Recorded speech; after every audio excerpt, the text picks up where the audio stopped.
श्री सद्गुरु महाराज की जय। बंदा गुरुपद कंज कृपा सिंधु नर रूप हरि। महामोहतम पुंज जासु वचन रवि कर निकर।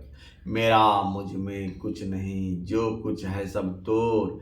तेरा तुझको सौंप के क्या लागेगा मोर। हे गुरु, संत में ही उपदेशामृत का गुरु महाराज का प्रवचन, 23वां प्रवचन। एक गुप्त मत है प्यारे लोगों, और हूँ एक गुप्त मत, सब ही कहूँ कर जोरी। शंकर भजन बिना नर भक्ति, नर पाई मोरी। गोस्वामी तुलसीदास की वाणी है। भगवान श्री राम प्रजा से कहते हैं कि एक गुप्त मत है, प्रगट मत नहीं। वह यह है कि शंकर भजन के बिना कोई हमारी भक्ति को नहीं पा सकता। अगर शंकर का अर्थ शिव जी लिया जाए तो सबरी को जो नवधा भक्ति बताई गई है उसमें शंकर जी की चर्चा नहीं है। शंकर भजन का अर्थ होना चाहिए कल्याणकारी भजन, जो युग दृष्टियों को जोड़कर होता है। आंख की दोनों किरणों को जोड़कर जो भजन होता है वह शंकर भजन होता है। जो नहीं माने उसको चाहिए कि दोनों किरणों को जोड़कर देखे। शंकर भजन हो जाएगा, इससे बड़ा कल्याण होगा। ज्ञान बदल जाएगा। यह 3 अवस्थाओं से परे का भजन है। भगवान श्री राम सबको हाथ क्यों जोड़ने जाएंगे। आज केवल मोक्ष का विषय होगा। मोक्ष के विषय पर मैं कहता हूँ, मोक्ष या मुक्ति छुटकारा को कहते हैं। यह छूट जाना शरीर और संसार से छूट जाना है। शरीर और संसार एक ही बात है, पिंड और ब्रह्मांड एक ही बात है। इसमें छुटकारा के लिए यह बात है कि बाहर बाहर कहीं जाने से संसार नहीं छूटता। संसार बहुत बड़ा है। धरती के ऊपर आकाश बहुत बड़ा है, उसमें चंद्रमा है, सूर्य है। इससे छूटे तब तो संसार से छूटेगा। बाहर बाहर चलने से संसार नहीं छूटेगा। हाँ, अंदर अंदर कोई चले तो अवश्य छूटेगा। भीतर 3 अवस्थाएं हैं, जागृत, स्वप्न और सुषुप्ति। योगी लोग ये 3 अवस्थाएं बताते हैं। इन अवस्थाओं के परे जो कोई तुरीय अवस्था में जाता है वह छुटकारा की ओर जाता है।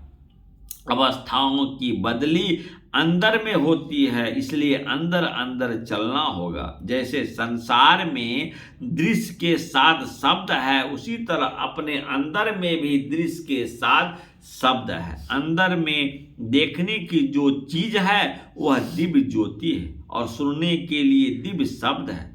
तुरीय में जाता है तो शब्द मिलता है। वह शब्द बाहर संसार का नहीं है, ऊपर का है।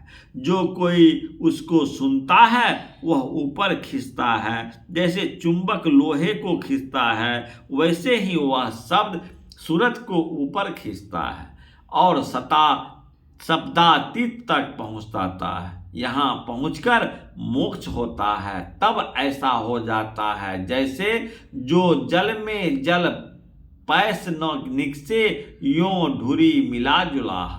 यह कबीर साहब ने कहा है और गुरु नानक साहब देव ने कहा है, जल तरंग ज्यो जल ही समाओ, त्यू ज्योति संगी ज्योति मिलाओ। कहो नानक भ्रम कटे किवाड़ा, बहुरी न होए उज्ज्वला जीवा। इसी को मोक्ष कहते हैं। इसको जो प्राप्त कर लेते हैं उसका आवागमन छूट जाता है। वह सब दुखों से छूट जाता है, परम सुख पाता है। वह सुख कैसा है? वह ब्रह्म सुख है।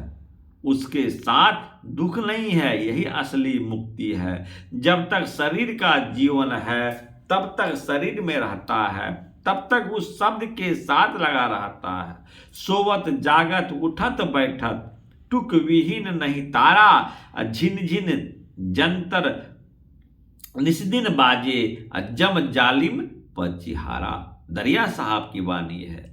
इस तरह की अवस्था जब हो जाती है तो वह शब्द को नहीं पकड़ता है, बल्कि शब्द से ही पकड़ा जाता है। उसको कर्म बंधन नहीं लगता है। कर्म भरम भयो छारा, सहजोबाई ने जो बताया है वह हो जाता है। जीवत मुक्त सोई मुक्ता हो, जब लग जीवन मुक्त नाही, तब लग दुख सुख भुगता हो।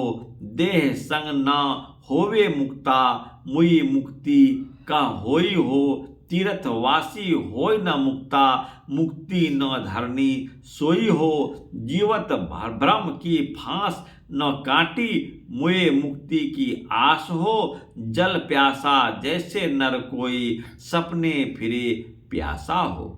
यह कबीर साहब की वाणी है। इस तरह की अवस्था में रहकर जो कर्म करता है वह कर्मयोगी है। इस तरह संसार में जो रहता है, शब्द से पकड़ता रहता है, वह जागृत स्वप्न सुषुप्ति से परे तुरीय को भी पार कर जाता है। वह कर्म करता हुआ भी नहीं करता है, कर्म फल से वह छूट जाता है। इसी दशा में रहने को भगवान असली कर्म योग कहते हैं। यही कर्म योग श्री कृष्ण भगवान ने बताया है। इसी कर्म में लगा हुआ जीवन बितावे तो फिर जन्म नहीं होगा। ऐसा नहीं कि मुझको हो गया है। संतों की वाणी पर विश्वास है, भगवान की वाणी पर विश्वास है, मानता हूं और करता हूं। यह प्रवचन अखिल भारतीय संत मत सत्संग के 17वें अधिवेशन महाधिवेशन में बिहार राज्य अंतर्गत भागलपुर नगर के बाबरी घाट के निकट गंगा घाट दिनांक 12/3/1976 ईस्वी को प्रातःकालीन सत्संग के अवसर पर हुआ था। श्री सद्गुरु महाराज की जय। आप लोग अच्छा लगे तो जरूर सब्सक्राइब और लाइक करें, यही अनुरोध और विनती है। हे गुरु हे आरती संग सत गुरु